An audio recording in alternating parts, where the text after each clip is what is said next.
It's time for the Christmas Patreon. No, I shouldn't say Christmas. It should be more generic. I mean, it'll be coming out like January almost, so. I mean, it's coming. It's time for the holiday Patreon Q&A. Sure, it'll encompass everything. So you're asking questions and we're answering them. Thank you for your continued support. We definitely appreciate that. If you join our Patreon on Buddy Chicken tier or higher, you can ask us questions every month that we will probably answer.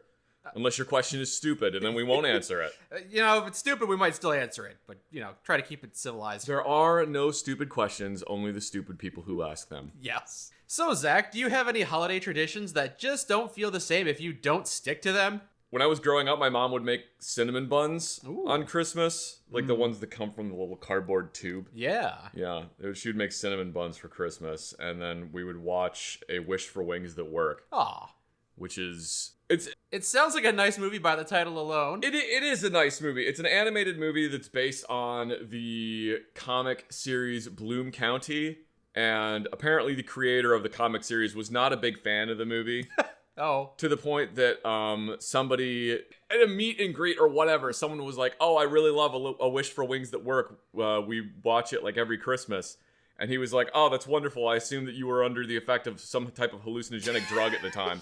Which is kind of an asshole thing to say, but, it has Robin Williams in it. Oh, all right, nice. Yeah, he's not uncredited. He's under a pseudonym, but it's Robin Williams. Okay. Yeah. Now, I don't really have any Christmas traditions now.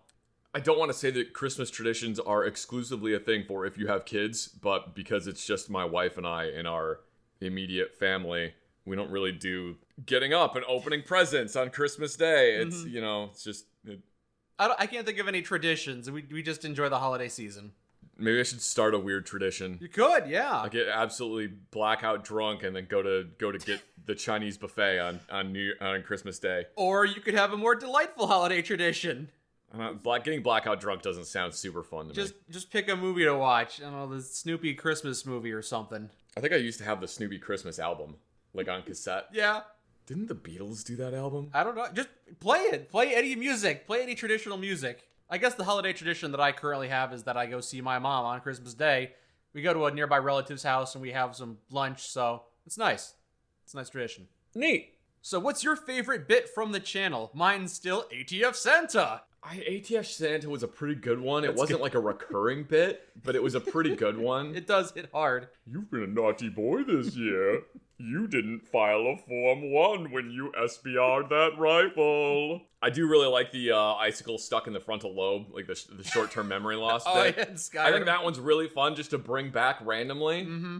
Action Abe is pretty good. So you're thinking more of a favorite recurring bit? I mean, it could be like, whatever. I think those ones are pretty good. I do have to say that I was just on like a fucking tear when I came up with the boomers story. That one's pretty good. I enjoyed the part where I replaced the terrifying presence perk with a more severe version that makes people's heads explode. That was a really good one. Yeah. I do really like that one. If I think of another one, I'll just yell it in the middle of a question. All right. Do either of you keep up with people you knew in the military? There's like a couple people I knew from the army that I still talk to occasionally. All right. One of them I talked to on Facebook Messenger, and Facebook has decided that it doesn't want to notify me ever again when people message me on Facebook Messenger, so I have to make sure that I check it, and I don't because I forget. Because it's Facebook, why would you? But yeah, there's still a couple people that I talk to from when I was in the army. All right. For me, I haven't kept up with the people that I knew. Aside from one gunnery sergeant, he and I have organized some Toys for Tot stuff. I didn't even meet him through my unit. I met him after I got out pretty much. So we went to the same unit, but not at the same time. We have that similar bond, and I started working with him on Toys for Tots and stuff like that. So I do keep up with him. Other than that, no, not really. Is there anything that you miss about being in the military? Do you ever find yourself wishing that you stayed in? Not really. I very rarely find myself wishing I'd stayed in the military. What's the one thing that tantalizes you? Life is a lot easier when you're in combat.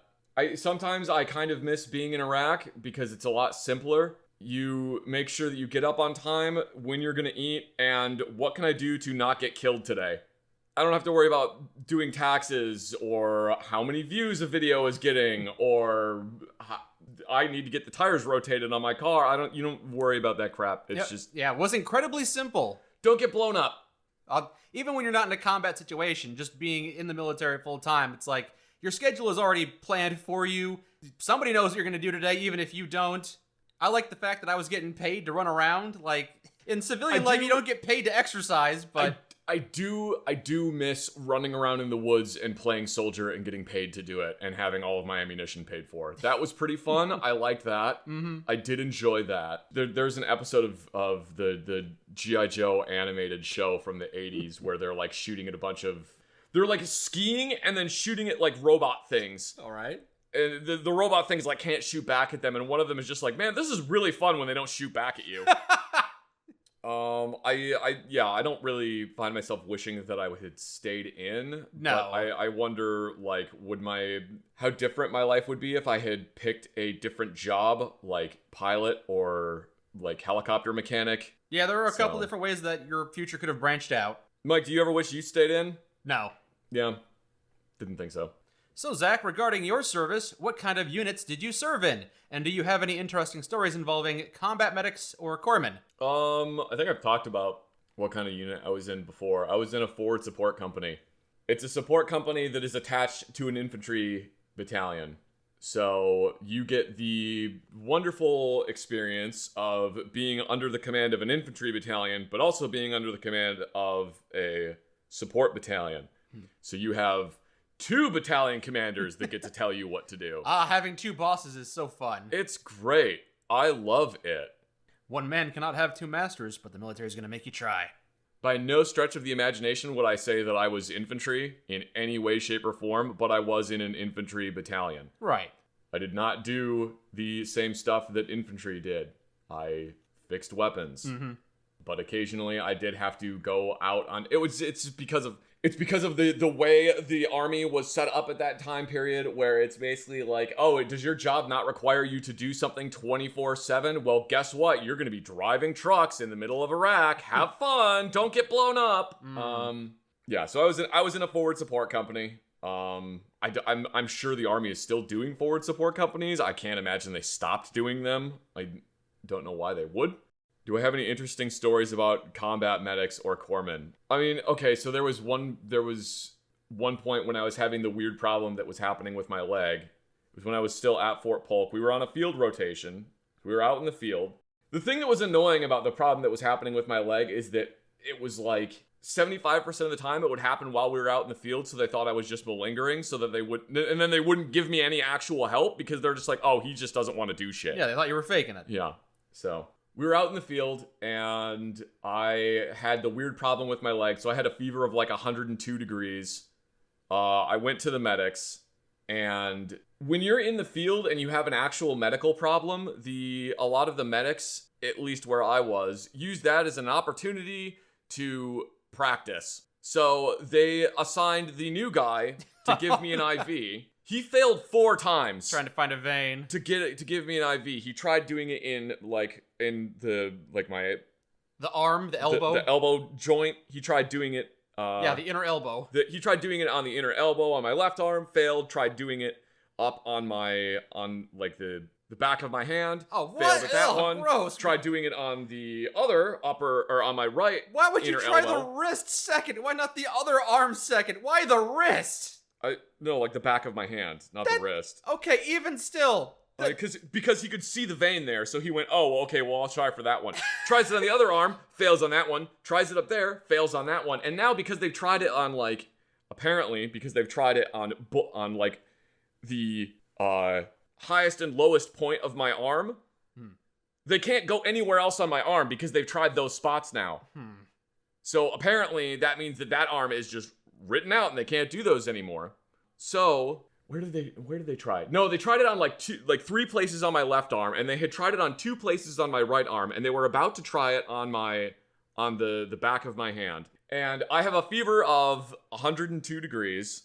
Yeah. I am mostly delirious. I've lost quite a bit of blood at this point. I can't believe it. And the medic that's trying to do this, he has the guy that's instructing him. And the guy that's instructing him is like, all right, we're going to try for the back of his right hand. If you can't get that one, we're going to have to shave part of his head and go for the one in his scalp. What? And then if that one doesn't work, we'll go for the one in his neck. What is this nonsense? And I was like, if you get anywhere near my neck with that needle, I will fucking kill you. Now, granted, I had a fever of 102 degrees and was delirious, so what I probably said was, I'll fucking kill you. Fortunately, they got the one in my hand. Good. Yay. But I'm having this weird problem with my leg that nobody was able to identify, and the only thing that they did for me was give me an IV and just be like, well, he'll probably be all right. Here's some ibuprofen. Yay. Oh, I'm sorry. No, here's 800 milligrams of Motrin and an IV. That's really the only, fun story I have. Is that really a fun story? I mean, it makes me wince. And it wasn't, I guess were they combat medics? I don't know. I can't remember. Were they a couple of hobos they found and put some suits on? I'm saying there is a difference between a combat medic and a medic. There is a difference between the two of them. So I don't remember if it was an actual, the medical battalion tent that I went to, or if it was infantry combat medics. Because usually infantry combat medics are you bleeding? No. I mean, you're breathing still. Why the fuck did you come to me? You look fine. Go away. I see. Yeah. Well, I myself don't have very many interesting stories about combat medics. I never really saw a lot of combat. To your knowledge, what job in the military would allow me to nerd out on guns all day besides small arms repairman? You won't get to nerd out on guns all day if you're a small arms repairman. No job. No, there isn't a job in the army that's going to allow you just to nerd out on guns all day. And I'm going to be kind of a dick for a second and say that if you're planning to nerd out about guns all day in the army, they're called fucking weapons. If you call them a gun, you are going to get the shit beat out of you. Guns go on tanks and battleships and ships. Guns are big things. Weapons are things that you carry around. Do not call an M16 a gun. You will get yelled at. Depending on who's leading your unit. The only reason I don't call them weapons anymore is, no, it's not depending on who's leading your unit. It's just they call them weapons. They are not called guns. The only reason I don't call them that is because I'm a civilian and I don't have to call them weapons anymore, so I don't care. Most of small arms repair is going to be filling out paperwork, ordering parts, telling the officer in charge of the motor pool that actually, yeah, you do need 30 spare barrel assemblies for the 240 machine gun. And no, it's not unnecessary. Okay, well, sir, do you need 45 spare tires for LMTVs? Yeah, I thought so. So yeah, I do need 45 spare barrels for light machine guns. And that number's going to keep going up every time you tell me no, that I don't need spare barrels for light machine guns. I suppose the simple answer to that question would then be there is no job that would allow you to have a good time all day. No, spend a lot of time working. You're not going to get to nerd out about, if you're a small arms repairman, you are not going to get to nerd out about guns all day. You'll get to handle them from time to time. You'll get to handle weapons, yeah, but you're going to get real sick of doing that job when someone brings you a literal shopping cart filled with M16s that they say they found in an arms room. They don't know why they were there, and now you need to help code all of these M16s out, which means that they have to be completely disassembled and then smashed into a bunch of pieces and have the receivers cut up, or the receivers sent to somebody else. I don't fucking know. And even if you do have the opportunity to nerd out on weapons like that, it's going to be sandwiched in between times where you have to mop the floor and administer a urination analysis, so it's not going to be a fun time.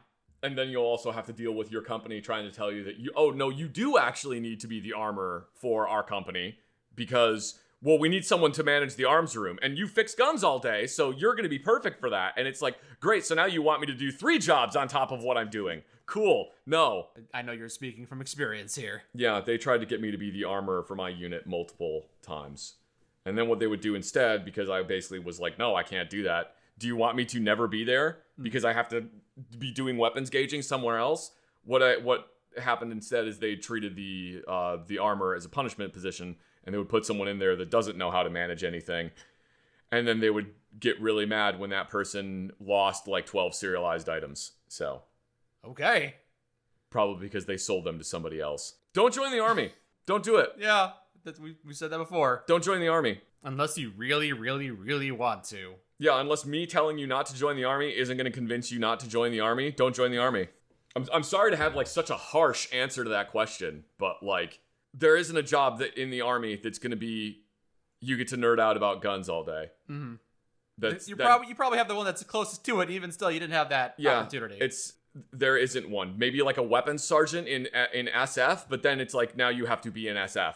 Special Forces. And then it's being a weapons sergeant in SF doesn't mean that you get to nerd out about guns all day. It just means that you went through a lot of training to learn how to fire basically every single gun that exists.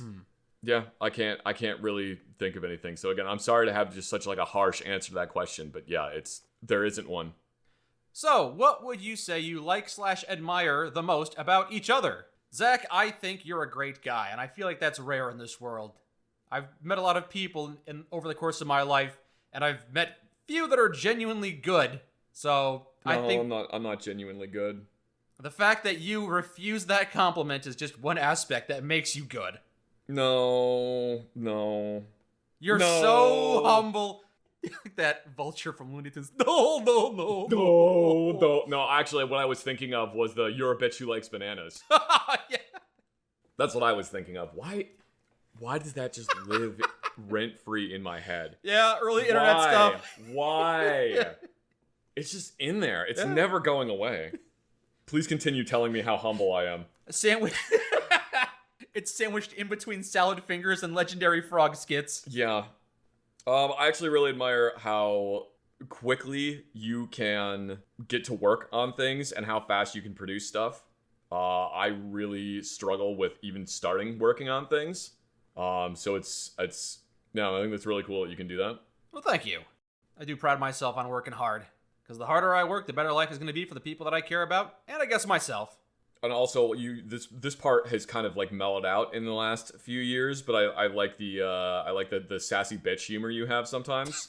Yeah. You just have like these really, really funny, like witty responses to things, which I think is really funny. I actually admire that because usually when I think of something witty, it's like 2 days later. I mean, when we started this New Vegas series, I feel like you were more witty than I was. Some of the jokes I actually recorded after we were done recording. I like edited jokes in because I wasn't witty enough to think of them at the time.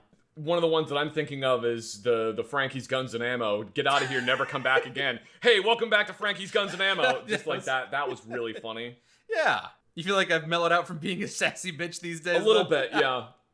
Will you guys ever make merchandise, like t-shirt with some quotes or a Mike and Zach Bounty Hunters logo? I feel like that's a good question. I have seen quite a few people ask about merch. I know that's been on your to-do list for a while. It is. It's one of those things that I know I should do, but like I've never started a merch line before, and getting started is always the hardest part. You got to figure out what's going to go on the t-shirt, if you're going to make t-shirts, what company to go through, what quantity you got to order. It's a lot. But I like that idea, a Zack and Mike Bounty Hunters logo. We got to figure out what that would look like. So hopefully one day we will make merchandise. Yes. I know you guys are really good friends, but what is the business relationship between the both of you? These days we have a company, so YouTube pays the company and the company sends out paychecks to us. So that's how that works, in case you were curious how that works on the business end. Mm-hmm. Zach, what were your thoughts when Mike asked you to record Fallout New Vegas together for the first time? My thoughts were this seems a little goofy, and I don't know who's going to watch it, but yeah, sure, that sounds fun. Yeah, I can't even remember how the original discussion went down. We came up with that. You sent me a video of inside the lobby of the Novak Motel, and there were 20 copies of Jeannie Mae in there, and they were all going, "Hi there, hi there, hi there," and you were like, "Hi there." Hey there. Hey there. Hey there, Jeannie Mae Crawford. Alright, Mike. What do you think? Is it time to go? Yeah, I think it's time to go. Hey there. Hey there. Hey there. Hey there. Hey, why is this one naked? Zach, we should make a series about this. It would be really funny. So I remember that video. I don't remember that was the pitch that I sent you. I think that was part of it. You were like, "Hey, I did some goofing around with New Vegas. Look at what I made." Hey, by the way, do you want to record like a New Vegas series? I sent you that as the elevator pitch. Good God. Yeah, and I was just like, "Yeah, sure, whatever, man. That sounds kind of fun." All right. Well, I'm glad we tried it. I'm glad it worked out. Yeah. Would you please consider returning to the Dead Space remake? I absolutely love your playthrough of the series. I love Dead Space. I think the remake is really good. I sincerely hope they have an opportunity to remake Dead Space 2 in a similar way, because like they absolutely knocked the Dead Space remake out of the park. It is as good as the original, but better, if not the superior version. It is the superior version. In some games you could debate it, but I really don't think there's any reason to go back and play the original at this point. The only nitpicky complaint I have about the Dead Space remake is that they made Isaac look I think, younger. Okay. And they made Nicole look older in kind of like a weird way. That's like the only nitpick I have about the Dead Space remake is like, because like in the original Dead Space, Nicole looks like she's 19, which doesn't make much sense that she would be like the head doctor on board the Ishimura if she looks 19 years old. But in this one, they made her look like she's in her like late 40s, maybe early 50s, and it's like she looked. It looks kind of weird. It's there didn't seem to be a whole lot of consistency between Dead Space 2, and Dead Space Remake of how Nicole looks. Okay. Which is a little weird. That's like the only nitpick I have about it. Anyway, you weren't asking my opinion on the Dead Space Asking remake. about returning to the Dead Space remake. As much as I love the Dead Space remake, I don't know enough of our audience is going to tune into it, because like even our first episode of the Dead Space remake only has like 84,000 views on it, which isn't nothing. Don't get me wrong, that's not nothing, but it's hard for me to be like, yes, let's put a bunch of time into a full playthrough of the Dead Space remake when it's like the first one got 84 and then the second one only got like 40,000. I would say that if they announced Dead Space 2 remake and that was a lot of hype surrounding that, people were thinking about it, then we would consider going back to the Dead Space series. But when the Dead Space 1 remake came out, we had only recently just finished a full playthrough of the original Dead Space 1, so I wasn't really keen on doing an entire playthrough of the remake, because we'd gone over the entire series quite recently. Yeah, and like, never say never. Never say, I'm not going to say, no, we're never going to do it, but it just kind of, it feels like we might be better off spending our time making something else. Right. For something that, like, because usually, small peek behind the curtain, usually when you have a series, it's like almost every episode gets like half as many as the previous episode. And then to like a point, it's kind of like a curve. Yeah. And then you have like people that are reliably watching the thing. So it was like the first episode got like 84,000 views. The second one got like 50,000 views.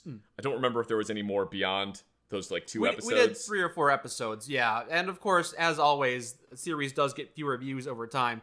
But I've always been a big fan of playing games that we really enjoy, because if we've got passion for it, then that'll be contagious. People will want to see what we have to say about it. But again, we played through Dead Space 1 all the way and Dead Space 2 all the way, and then we started a little bit of Dead Space 3 and the Dead Space remake, and it was just a lot of Dead Space, and we've got a limited amount of time.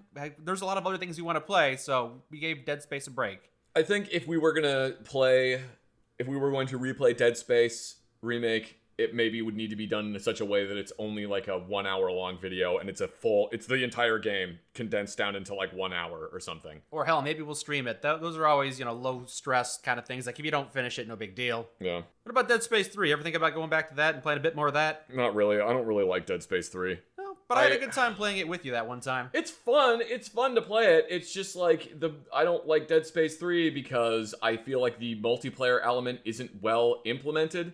There were so many cool ideas that they were going to do with Dead Space 3 that they didn't do.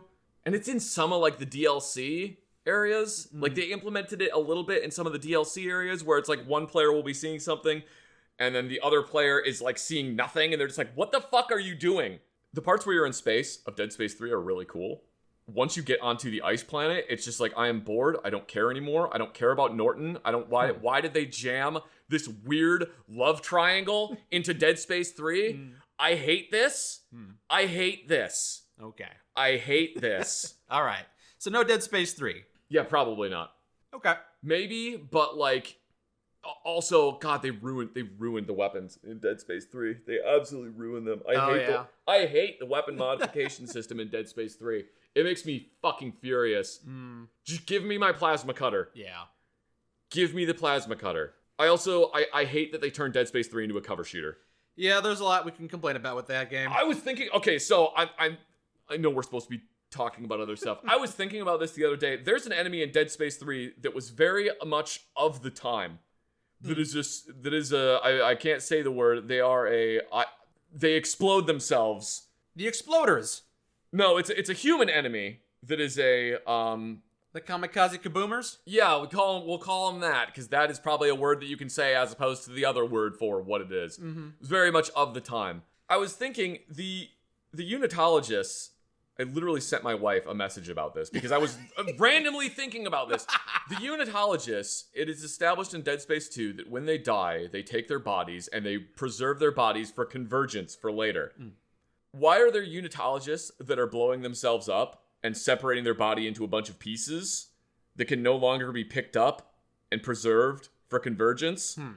This is like that meme of the guy lying in bed, and she's like, I bet he's thinking about other women, but that's what you're thinking about. Yeah, just thinking about, like, why would they blow themselves up? That seems counterproductive to convergence. Yeah, I was thinking about that. Just like, why? It was because, and the practical reason is because, well, we have to make a human enemy version of the exploders from Dead Space 2. We gotta make a human enemy version of that. Right. I hate that they turned it into a cover shooter. I hate that Elton John is the main villain. There's so many stupid things in Dead Space 3. I understand. I don't think we got to see the villain when we were playing it. No, he's right at the beginning of the game. Okay. Yeah. There's so many stupid things in Dead Space 3. It's been a while. Spoiler alert for the end of the game. There's a part where you have the Codex thing, and Elton John is holding Ellie hostage, who you thought was dead, but she isn't actually dead because she survived because Deus Ex Machina. This is the thing that Isaac has been, for the last 3 games, has been trying to stop, is the markers from proliferating. Yeah. And he has the thing that will stop it. And Elton John is holding Ellie hostage. And it's like, why wouldn't I know from a purely logical standpoint, Ellie is just one person, and the markers will destroy not only all of humanity, but all life. So why the fuck wouldn't you just destroy it? I understand that is the person that he cares about more than anything. So that's the practical reason why he doesn't do it. But then it's Carver is the one that's like, I'm not losing another person, and then throws the MacGuffin to Elton John. And then you don't even get the satisfaction of killing Elton John. I'm sorry I keep calling him out. He's not, he just looks kind of like it. He wears square glasses. Yeah. It sounds like you've got a lot of... I have a lot of problems with Dead Space 3. I don't like it. I don't like what they did in that game. And also then there's the fact that Elton John is standing literally right there. He doesn't have Ellie standing in front of him. You could just shoot him in the face. You are 2 feet away from him. You could shoot him in the face and it's over. It's done. I would listen to a 2-hour video analysis of you ranting about how much you hate Dead Space 3. This is captivating. Let us know in the comments if you want to listen to me rant, if you want to listen to me prepare an entire diatribe, a litany of my complaints about Dead Space 3, and I will actually do it. Let me know in the comments if you want to see me fucking scream about what I hate about Dead Space 3 for an extended period of time. Well, here's one person who pledges to listen if you do. Yeah. All right, I need to stop talking about that. We need to move on to the next question. Move on, yeah. I'm sorry to have derailed that entire thing. Like I said, I would love to play more Dead Space. It's just like, I don't know if the views are necessarily there. Right. So we'll see. I've always wondered what both of your early experiences with New Vegas were like. I actually went back recently and tried to figure out what my original experience was like because I was having trouble remembering. And I looked at the PlayStation 3 trophies that I earned, and it told me that the first faction that I sided with was the NCR, which makes sense to me. Yeah, I can't really think of a whole lot of other stuff that stands out. I just thought it was a really good game at the time. It was one of the games that I started modding heavily, and once I started doing that, it was a lot of fun. Like, before you and I even started the series, I had already played through the New Vegas Bounties trilogy, and I actually had it inspired me. Like, I wished there was a way to make modding my career, because I liked the New Vegas Bounties series so much. I wanted to make stuff like that my own, but it wasn't really a viable option. It didn't seem like it at the time. I mean, you could still make mods, though. I could, but I couldn't. It didn't seem like it could be a career choice. But yeah, that was my initial impression on Fallout New Vegas. I really enjoyed it. My initial impression was I really loved it. I played the hell out of it. I had played a lot of Fallout 3 beforehand. I remember it was when I was in college, and I went over to one of my roommates' rooms, and he was playing this goofy game that was everything was green. Yeah. And I was like, what are you playing? And he's like, oh, this is Fallout 3. I had never heard of Fallout Wasn't before. he playing the space DLC? No, I was just making a joke about Fallout 3 being entirely green. Okay. Just like Fallout New Vegas is entirely brown. Right. Yeah. So I played a ton of Fallout 3. I really enjoyed it while I was playing it. Looking back on it, it's kind of shit, but it's fine. I do actually still really like Fallout 3. Fallout New Vegas came out. I remember standing in line at GameStop to pick up the midnight release of Fallout New Vegas. Damn, all right. I got it. I really enjoyed playing it. I had to buy it twice because I played it so much it burned to the disc. Damn, all right. You were way more into the New Vegas or the Fallout series than I was at the time. I played a ton of Fallout New Vegas when it came out. I remember one of my friends at the time was like, hey, you should go to this place. There's a fully automatic grenade launcher here. And I was like, oh, really? That sounds awesome. And then I went there and it was Deadwind Cavern. Oh. And I went in there and saw the death clause and was like, oh my god, and then died. And then I messaged him back and was like, what the fuck, dude? And he just replies like, nice. Yeah, I loved Fallout New Vegas when it came out. I actually didn't play the DLCs for the longest time. Yeah. I think it was because I just didn't buy them. I think it was by the time the DLCs had come out, I was like, I had gotten a lot of my fun out of the game, and I was just like, all right, I'm kind of done playing it for now. Okay. I remember that I picked up a used copy from GameStop that had all the DLCs on it. I got like the special complete edition for pretty cheap a couple years later. I guess, again, I wasn't super into the series at the time, but New Vegas is what really got me into it. And I got it for PlayStation 3, and I tried to do everything because I'm a completionist. But because it's got that memory leak, that means once you try and do the entire game and then all the DLCs on one save file, they can start to get really bad. Oh, yeah. I remember there was a memory leak on because I had the Xbox 360 version of it. There was a memory leak on that. You had to stop playing like every 2 hours and completely reboot the Xbox. Otherwise, the game would just start crashing because apparently the memory leak issue was that it would keep storing more and more stuff in RAM, and then that meant that the loading would take longer and longer because instead of deleting cells from RAM like it was supposed to be doing, it would just keep adding more of them and never delete any of the old ones, to the point that you would have so much stuff in RAM that the game's like, I don't know what to look for anymore, and then it would just crash. I also remember that I failed the first quest in the game the first time I played it because Ringo invited me to play Caravan, and I thought it sounded nice, so I tried it, and then I didn't understand. And he took my caps, so I killed him. And I failed Logical? Yeah. That makes sense. I failed the quest, which is fine. So, do you think that your opinion on something was ever skewed by the mood you were in? Or something you were going through? Fallout 3. I didn't really I guess it wasn't really influenced by a bad mood. It's just that I didn't understand what was going on, and it made me frustrated. So after about 2 hours, I called it quits and didn't play for 2 years. Then I went back to it and I tried it and I enjoyed it. It definitely taught me that sometimes I need to give a game a second chance, because it wasn't the only one that I didn't initially like, and then eventually I fell in love with, to an extent. You know, maybe Dark Souls? Yeah. Like the first time I played Dark Souls, I was going through kind of a rough time, and I played Dark Souls, and I got to Anor Londo, and I made it to the flying buttresses where you have to run along them, and then there's Silver Dragon Slayer Knights that are just shooting arrows at you the entire time. And I straight up tore a controller in half. Oh, jeez. Like, I twisted a PlayStation 3 controller until it broke. Like, that's how mad that game made me, and then I didn't play it for like 3 years. So I was going through a really rough time when I played it, so maybe that. I guess the other example would be like the space portion of the NCR campaign of the Frontier put me in such a bad mood for the rest of the Frontier that like the rest of the Frontier could have been the most amazing game ever, and I would have been like, this game fucking sucks. I hate this. I'm mod. I'm sorry. Yeah. I would have been so mad at the Frontier because of the space portion that I would have been unwilling to accept the rest of the mod. Yep, fair. Now, granted, the rest of the mod was not good. It has issues. I'm sorry, the rest of the NCR campaign was not good. Yeah. It legitimately did spoil how I think of the Frontier as a whole. The NCR campaign I dislike so much that I'm kind of unwilling to accept any of the rest of the mod as being good, which like they did a lot with that mod. They did a lot, and the random side quests are really fun, but like I wouldn't recommend playing it. Right. So I guess that's an example. Actually, yeah, I come across this problem a lot. Sometimes I'll be playing a game and I think, well, this game is good, but I hate my time with it. I'm not having a fun time. It's probably because I'm in a bad mood right now. Like, I'm pretty aware of that sometimes I'm just not in a good mood and it's coloring my perception on things. So I'll make a note of it to come back to this game later and stop playing it now because I'm just not in the mood to play it, even if it might be good. So very frequently, actually, yes. I would also offer the counterpoint, though, that like you don't have to enjoy literally every single game you play. You can play a game and just be like, I don't like this game.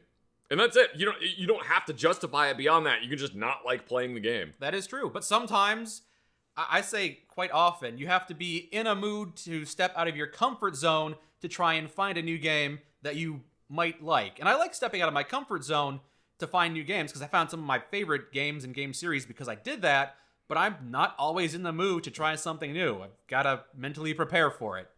Have you heard of a game called Blue Archive? I figured it would pique at least Zach's interest. I am aware of Blue Archive. I don't play gacha games. I saw that question and I looked it up, and it seemed like a gacha game. And I haven't played any of the gacha games before, and I don't really have any incentive to. Yeah, I don't really play gacha games. Have you ever tried any of them? I think I tried Girls Frontline once, and I played it for like 10 minutes, and I was just like, I don't want to do that. Because Girls Frontline, I believe, is turn-based.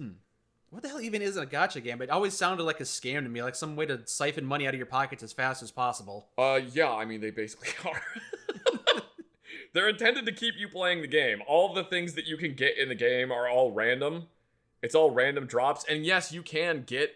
I don't know if this is necessarily true for Blue Archive. I would have to look it up. But I know that Girls Frontline, all the guns that you can get in the game are all random drops. And yes, you can get more drops by just continuing to play the game.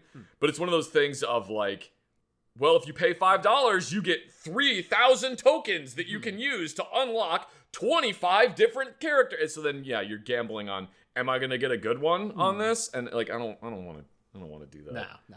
I'm not saying that you shouldn't play those games, because you should. They're so good. I'm not saying you shouldn't play those games, or that if you enjoy playing those games, it's bad. It's just like, they're not for me. I don't enjoy playing them. Fair enough.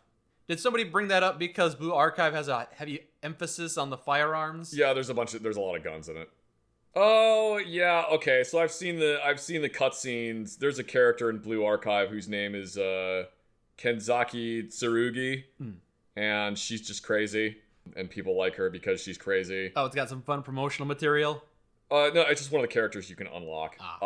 And there's like a cutscene that I've seen that is kind of funny. That's like, you go on a date with her, and she's just like, why the fuck am I here? Oh my god, I want to die. Why? And then she says something, and it's just like her internal monologue is her just screaming because she said something that she thinks is stupid, which is really funny to me. That's like the only thing I've seen of Blue Archive. Gotcha. Beyond just like the cursory search and being like, I don't like playing gacha games. Yep, fair enough. Pretty much it. Yep. To start with, thanks for all the entertainment you guys have been providing over the years. Question for Zach. Sorry, I didn't give you a chance to say thank you. You're welcome. What's your opinion on the Chris Vector? The Chris Vector is... It's fine. I feel like there are probably better PCCs that you could get for the money. Oh, it's a computer component? No, pistol caliber carbine. Oh, okay. It's a gun. Okay. The Chris Vector's a gun. Yes, Zach, known for his knowledge of computer components. The man who doesn't even know what's in his own computer. RAMs. It's got parts in it. There's a graphics card. Do you like AMD or NVIDIA? Yes, I like AMD because that's what my GameCube said on it. Yeah. That's not a joke. Like, the GameCube had a little sticker on it. The first ones that said, like, processing power created by AMD or something like that. Oh, God, I remember that. So, yeah, it's just like, that's why I'm like, oh, yeah, AMD. I know them from GameCube. I'm old. What is my opinion on the Chris Vector? I think the Chris Vector is really cool. I think that there are probably better PCCs you could get that are going to weigh less than the Chris Vector. The Chris Vector's main beneficial thing is when it is a fully automatic version, and because all the ones that you can get as a civilian are semi-automatic, the whole recoil vectoring principle that it has doesn't do much. It's like, it's neat. I think it's really cool based on how it works, but like, there are other ones you can get. However, there is a lot to be said for, I like it because it's a vibe, which, yeah, fair. And like, if you want to buy, if you want to SBR the Chris Vector because you have always wanted a Chris Vector, then just do it. Just do it. What's the weirdest gun someone brought into your shop? Someone brought in a semi-auto M2 machine gun. Well, it wasn't a machine gun. It was a semi-auto only version of the M250 cal. Semi-auto only? No single shot? No, it was only semi-auto, so you had to press the trigger every time to fire it. That's what single shot is, Mike. Why are you so stupid? You can't... See, when you say single shot, I think of literally it only holds one round. So you have to fire it and then open it up and then put a new round. That's like a single shot shotgun. That's what I think of when someone says single shot. So yeah, they brought in a semi-auto M2 machine gun, and they had like a tripod and everything. Well, they had it transferred in, and then I like told them how to like disassemble it and clean it, and I gave them a PDF copy of the manual for the M2 machine gun. Has anyone ever tried to bring in a printed gun? No. No ghost guns. No. Oh, someone brought in someone had a GM6 Lynx transferred in once, which is a semi-automatic 50 caliber bullpup anti-material rifle. It's chunky. It's also short recoil operated, which is really weird. So someone brought one of those in. You must have had someone try to bring in something that wasn't properly a gun, like they thought maybe it was a firearm, or that you'd accept it because it was a weapon or something. I've had people who have brought in stuff that they didn't know what it was because it was relatives who had passed away and they don't know anything about guns. Yeah. And then it's usually just like, oh yeah, I found these things. And it's, okay, well that's like moderately collectible, so you can actually get like a decent amount of money for that. Or, you know, okay, so or the other end of the spectrum of, no man, this is made by Jimenez Arms and it's worth like $50. This is trash. This is actually bad. I had a guy who was a collector that had 10 machine guns transferred in at once. Damn. Which was a lot of money. Yeah, sounds like it. Do you have a favorite book or a preferred genre, or do you just read whatever interests you? You do read, so... I read a lot. Do you have a favorite book? Man, I really do not read. I just don't read these days. Sometimes I'll read some comic books that I have on my shelf, but I don't really have a genre, really, no. I read basically whatever interests me. I don't have a specific genre that I like reading. So yeah, I will read pretty much whatever interests me. I really like the Sherlock Holmes stories. I think I've read every single Sherlock Holmes story at least like 5 times. I like H.P. Lovecraft stories. I think if I had to pick, it would be a 3-way tie between Dirk Gently's Holistic Detective Agency, which is like a comedy science fiction. I really like that book. The Andromeda Strain by Michael Crichton, which I think is I really enjoy that book. And Command and Control, The Damascus Incident and the Illusion of Nuclear Safety, which is a documentary book. So it would probably be a 3-way tie between those. All right. I really like all 3 of those. They're really, really good books. I think I have I don't know if it's a first edition, but I have a hardcover copy of Dirk Gently's Holistic Detective Agency that I found in Iraq, of all places. Like, because people would just send us books. I used to read way more than I do now. I read pretty regularly now, but like when I was in Iraq, I literally had a stack of books. On my desk, I had a stack of books that I was going to read, and then a stack of books that I had read. An inbox and an outbox? Yeah. I was legitimately reading basically like a novel every 2 days. Damn. When I was in Iraq, of just because like if I wasn't working on something, I would just start reading. Okay. People would just send us books while I was in Iraq, and then on like the shelf of books that had come in recently, there was a hardcover copy of Dirk Gently's Holistic Detective Agency, which I had already read at that point, and I was just like, oh my god, okay. So I took it, and like I just kept it. I was amazed that was there. I don't have a lot of first editions of books. I have a couple. I'm glad I have that one. I have a first edition of an Andromeda Strain, but it's a paperback, so it's falling apart. So it's like I don't ever read it. Yeah. I just have it. You just have it, yeah. First edition one. Okay. What is your relationship with music like? Do you have any favorite styles or artists, and have you ever played any instruments? Let's start with that last one. Have you ever played any instruments? Yes, I played cello for 3 years in middle school. And cello? Yep, I couldn't read sheet music, so I got kicked out of orchestra. Oh, no, you couldn't read sheet music. No, I played entirely by ear, which apparently was actually really good. I basically would have to listen to them play the song 2 or 3 times, and then after I listened to it a few times, I would be able to play it by ear. Damn. But I couldn't read sheet music. Still kind of impressive. And my orchestra conductor was really mad at me that I couldn't read sheet music. Okay. For some reason, and I ended up getting kicked out of orchestra, and then basically my mom fought to get them to take me back into orchestra because she was like, wow, that's bullshit that they kicked you out. They shouldn't have done that. Which, yeah, to be fair, they shouldn't have. They shouldn't have. Apparently, the orchestra conductor was drunk a lot of the time. She just didn't like me. And then, yeah, when they were like, okay, Yep. he can go back into orchestra. I basically was like, I don't want to. I'm not going back. Okay. I don't want to do this anymore. So your mom fought tooth and nail for you, but then you're like, I didn't want to go back. She really the orchestra conductor had already made it very apparent that she didn't like me. Fair enough. So Yeah. whatever. So yeah, I played cello for like 3 years and then stopped. I haven't really played any instruments since then. I have stupid fingers. The last episode of Futurama where she's like, Fry, you have what we call in the music industry stupid fingers. Right. Okay. Yeah. I mean, if you were playing the cello by ear, I'd say that's pretty impressive. Yeah, If only they had been more supportive of you. Who knows? Maybe you could have been a prodigy. maybe. Probably not though. Well, I played the baritone, which is like a tuba but smaller, A smaller tuba. or like a trombone but bigger. However you want to look at it. Yeah. Wouldn't a trombone but bigger be a French horn? Probably. Okay. I don't. No, it wouldn't be because the No. trombone is, and then the trumpet is the one with the buttons. Yeah. Okay. It was basically just a tuba but smaller. Yeah. Yeah. I really like retrowave or synthwave music, like Carpenter Brut, Laserhawk, and Perturbator. I really like those. I really like French electronic music. I realized a while back that like basically since 2005, I have been listening to French electronic music. And I didn't realize it for like 10 years, is that like I was listening to all these different artists and I was like, man, I really like these. And then I realized after an extended period of time that, oh, these are all just French electronic artists. Maybe my genre of music is just French electronic music. So that's your genre now. Apparently. But yeah, I really like synthwave. I like retrowave music. For me, I don't really have a favorite genre. If I hear music that I like, I'll add it to my music player, my phone these days. So I got music from a whole bunch of different genres. Hard to pin down anything specifically. As for favorite artists, I always talk up Miracle of Sound. I always enjoy Gavin's music.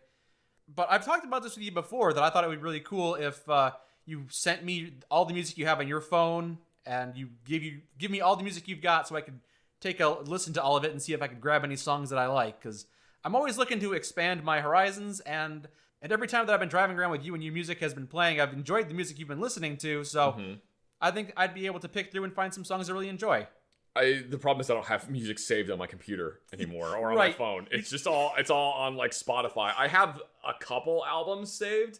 I used to have a massive library of music, and it was just like, it was such a pain in the ass to constantly be putting the music from one computer onto the next computer and then from that computer onto the next computer and like keeping all this stuff organized. There was a point where the music, the like back when I still used iTunes, rest in peace iTunes, you were a real one. Is it gone now? Oh yeah, I don't think that exists anymore. Now it's Apple Music or something. Yeah, I'm I sure. don't think iTunes exists anymore. Back when I still used iTunes and had an iPod, I was trying to go through, because it would keep track of how many times you listen to a song on there. So I was trying to go through and listen to literally every song I had on my computer, and it was a lot of songs I had on my computer.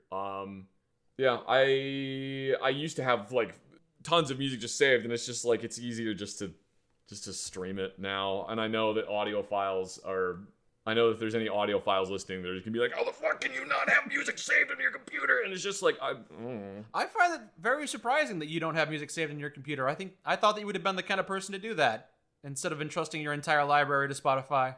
a lot of the albums that I care about, I have saved or I have physical copies of. That makes sense. Yeah, your vinyl records. Yeah. Well, I don't know. I actually don't own a vinyl record player anymore. Of course not, but you got the records. I have the records that I actually care about, but then, because I have the cassette player. Fair enough. I've got CDs, but no CD player, so. Yeah. I have a couple CDs.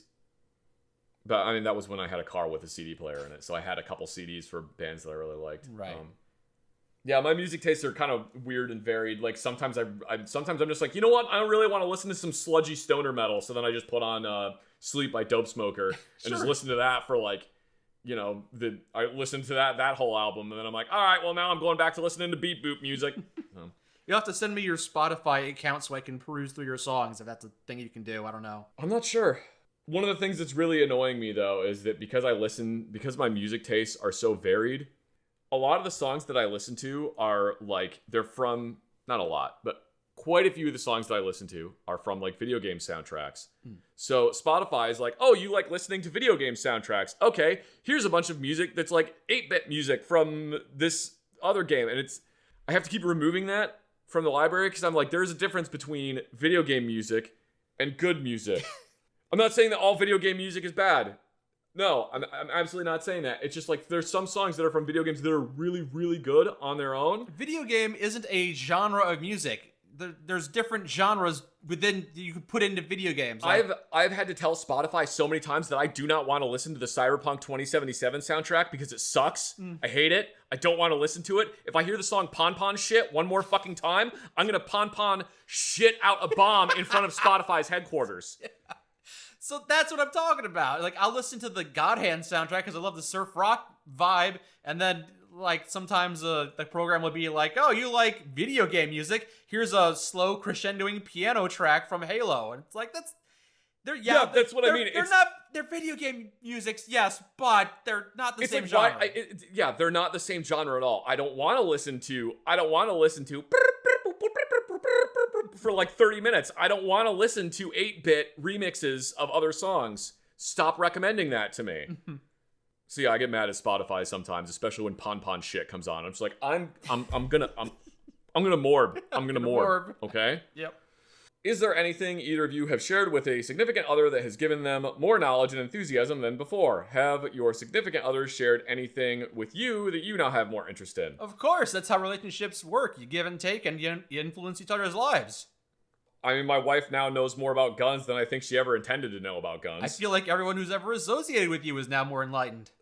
So she's not really interested in guns, like, at all, but now she knows how to ask better questions regarding them than she did before. So if I'm talking about it, she can ask like clarifying questions or compare them to other things, which enables us to have a dialogue as opposed to me just info dumping on her for 30 minutes.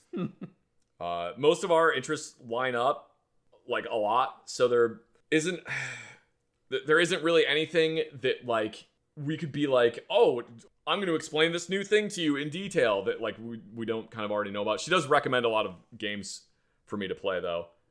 Like, she'll find new games and be like, you should play it. Like, the only reason I played Vampire Mansion is because she recommended it. Oh, all right. She was like, you should play Vampire Mansion. It'd be really... Look, it's a big titty vampire game. And I was like, that's pretty funny. All right. Yeah. What about you? I'm sure we've influenced each other several times. I've learned a lot about cats and crochet and Egyptian history and for example, the TAC video game series. A bunch of stuff that I didn't know before. So I've grown as a person and I've learned a lot about things that I didn't really know anything about. That's just kind of how a relationship goes. If you two were ruling over your own empire, what kind of place would it be in terms of government, military, etc.? I would probably consult the experts who have studied history and know the types of government that are most effective, and I would pick their brain and build a government according to what they've put forward. Well, Mike, there's a lot of people throughout history that have been known as dictators. This seems to be the most popular form of government. I prefer a type of democracy. If we can go for that, I prefer that. Probably not one that's based on plurality voting, because we all know, all of us, we're so well aware of the difficulties and the problems that come with plurality voting. So it needs to not be first past the post voting. It needs to be runoff voting. Yeah. If it's gonna some kind of voting that'll allow third parties to participate. Absolutely. I don't know if it's a parliamentary system or instant runoff. I've heard of the star voting that that's crossed my path a couple times lately. And sometimes you hear something, you'll hear the elevator pitch and it'll sound good, but the more you look into it, you realize it's got some big flaws. So I don't know. I would find experts. If I were the one in charge of building this country and establishing a government and a military, I would definitely spend a lot of time consulting the people who know more about what the best militaries and governments look like. Now, hello, I'm one of your other advisors. Now, the previous guy had suggested a dictatorship, and now clearly he is moronic. Now, I have this other thing called an autocracy, which is much better. It's different because it doesn't have the word dick in it. What about you, next person I'm consulting? You cannot defund your infrastructure. You will regret this. Man, that is a SimCity reference. I haven't thought about that in forever. All political offices pay minimum wage. They have strict 4-year term limits. Military offices like General of the Army? No. Like political office, like ones that you have to get elected to. Okay, all elected political offices have, they all pay minimum wage. So you have to actually want to do it. No one wants to work for minimum wage, though. I don't care. Then increase the minimum wage. How about that one? Oh, there you go. Increase minimum wage. Yeah. All political offices get paid minimum wage. If you're not working, you don't get paid. So none of this bullshit of Congress just being like, I'm going to go on vacation for 2 months. Mm-hmm. None of that. Yeah. That doesn't happen. If you are not in Congress, you don't get paid. And absolutely no insider trading unless you've been on your best behavior. No, you also don't get any money to refinish your office. That's absolutely ridiculous to me that senators and congressmen get $50,000 a year to redecorate their office. I didn't know that. That is insane. That does That sound shouldn't insane. fucking happen. Yeah. Strict 4-year term limits. You can be rescinded from office at will. I feel like that could be abused, but I understand the idea behind it. Any type of illegal behavior is punishable by death. There you go. You gotta hold the higher standards. Absolutely. Yep. Military. If you are in the military, you don't pay taxes. While you are serving, you do not pay taxes. Mm-hmm. And then after, if you serve for 5 years in the military, then once you get out, you only pay 75% of your taxes. After 10 years, you only pay 50% of your taxes. After 15 years, you only pay 25% of your taxes. And if you serve in the military for 20 years, you never pay taxes again. It depends on if you break into a higher tax bracket, maybe. I don't know. Like, if you start becoming a billionaire after you've served, then maybe you still get taxed. That's more of just the company. The company gets taxed. Because companies are no longer private entities. They cannot act as private entities. So you thought about this.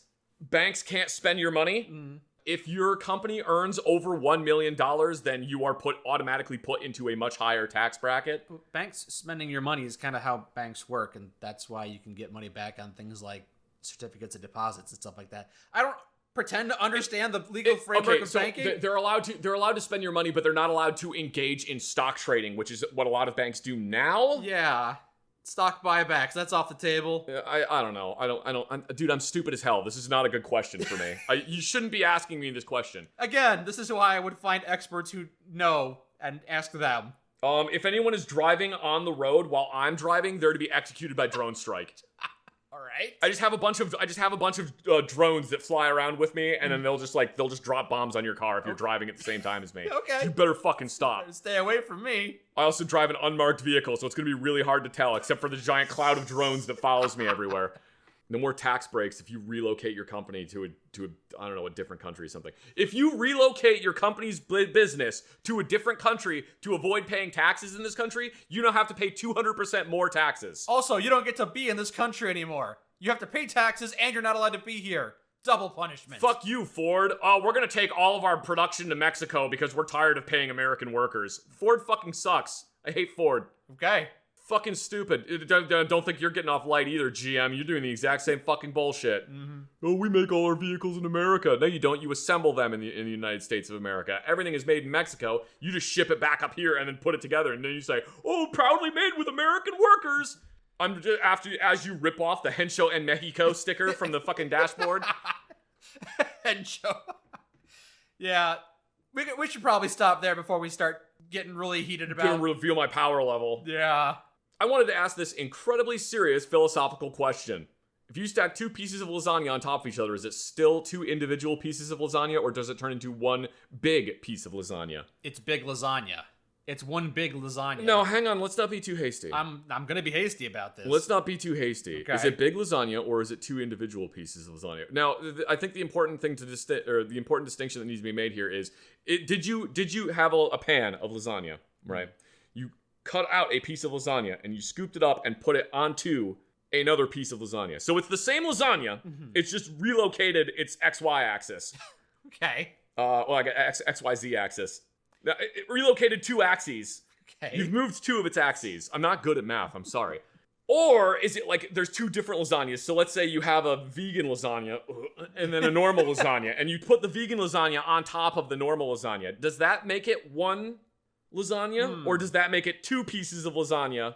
I think it absolutely is one piece of lasagna, definitely if you can't figure out where the stratification between the 2 layers is. Like, if you've got 2 different types of lasagna stacked on top of each other, then you can tell that there's 2 different lasagnas there. Yeah. But if it's 2 of the same pieces of lasagna, and you can't tell where one stops and the other ends, then that's just one big lasagna. It's like saying, can you have 2 piles of dirt stacked on each other? No. It's just one pile of dirt now. Well, unless they're 2 different types of dirt, then I would make the distinction that yes, it is 2 piles of dirt. Exactly. They're just on top of each other. Mm-hmm. Or does that mean it has now become one lasagna, but it's comprised of two different lasagnas? No, I reject that. You have made a vegan, non-vegan lasagna by stacking them on top. Well, that just automatically makes it a non-vegan lasagna because it has yes, the two of them are touching each other. So if you made like a meatless lasagna, I feel like you could confuse it even further by removing the bottom noodle from the lasagna. So when you stack the two on top of each other, you remove the bottom noodle. So now you can't even see where there was a distinction of noodle and the noodle of lasagna. Well, no, because actually you put stuff on top of the noodle. You put spaghetti sauce like on top of the noodle. Or not spaghetti sauce. I don't know. I'm sorry. Please don't kill me, Italians. You put sauce on top of the lasagna, right? Because it's like noodle, sauce, and filling and stuff, and then noodle, or like noodle and then cheese. I don't know. I don't know how you make lasagna. I'm not a cook. I haven't made lasagna in many years. Usually when I would make lasagna, I would just go buy it from the store. Again, I'm sorry, Italians. Please don't kill me. I would just go buy like the frozen one and just pop it into the oven. Yeah. I guess if you were to remove one of the noodles in the lasagna, slide it out like a magician. Yeah. You just like pull it out quickly enough. That's actually. Do you want to know what the key to doing the tablecloth trick is? Pull downwards. Don't pull backwards. Pull downwards. Because then what you're doing when you're pulling downwards, you're basically sliding the cloth is staying in contact with the table the entire time. If you pull it backwards, you're inevitably going to lift up on the tablecloth, which is going to introduce an air bubble that will then move all the stuff off the tablecloth. Right. So the key is to pull down and not back. Yes. So yeah, I guess you grab the noodle and then you pull downwards. So now you have two pieces of lasagna on top of each other. What's the limit though? Just stack the lasagna as high as you can go. Like if you were to say stack lasagna to like 100 feet, is that just a really tall lasagna? Yes, it's a really tall lasagna. Or is that multiple pieces of lasagna stacked on top of each other? Yeah, you can consider it that if you want, but in the end, it's still one big piece of lasagna. I'm wondering if you were to make lasagna, if you were to make multiple different types of lasagna. So you make one lasagna that's like, it has a bunch of, like a ton of vegetables in it. You make one that's like almost entirely meat. And then you make another one that's just like almost entirely cheese. Now I realize that those technically are not really lasagnas on their own, but whatever. You make a bunch of different lasagnas. And then you separate the lasagnas by layer and then stack them together. So you like, you shuffle the layers together. A deck of cards. I'm telling you, if you lose the ability to figure out where the striations start and end, you've made one big lasagna. This is a fun pseudo-intellectual conversation. If you replace one piece of lasagna with a different piece of lasagna, and you ship a Theseus your lasagnas, is it still a lasagna? And if I say the word lasagna too many times, does the word lasagna start to lose meaning? Laganga.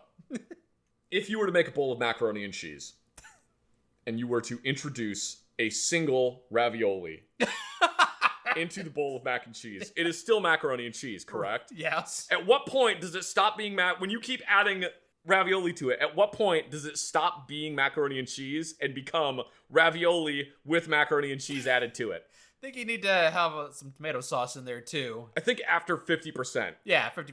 I think 50% is the dividing line. Yeah. Up until 50%, it's just a lot of ravioli and macaroni and cheese. And then after 50%, it's just a lot of macaroni and cheese in ravioli. And then eventually it gets to, it's ravioli and someone slipped a macaroni noodle in there. Yes. Yeah.